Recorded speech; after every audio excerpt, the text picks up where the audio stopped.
জাপানিজ ভাষায় বর্ণমালা হিরাগানা 46টি, একই বর্ণমালা ভিন্ন আঙ্গিকে 46টি, কাঞ্জি আছে 2000-এরও বেশি।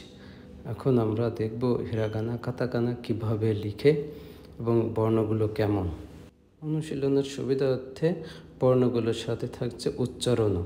সবার উপরে যে লেখাটি লাফাচ্ছে আকাসা তানাহা মাইয়ারা ওয়ান, এটা আমাদের সূত্র, এটা সবাই মুখস্থ করব এবং এর সাথে বাকি বর্ণগুলো শিখব। একটু পরে জাপানিজ বর্ণের উচ্চারণগুলো দিব, আপনারা সবাই উচ্চারণগুলো মনোযোগ সহকারে দেখবেন, খেয়াল করবেন। আ, ই, উ, এ, ও, কা, কি, কু, খে, কো, ছা, শি, সু, সে, সো,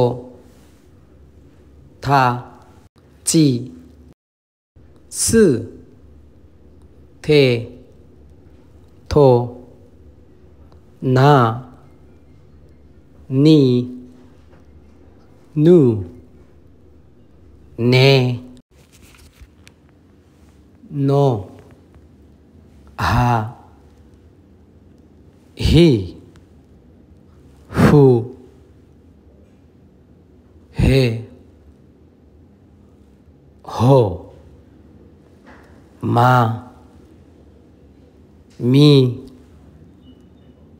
মু, মে, মো, ইয়া,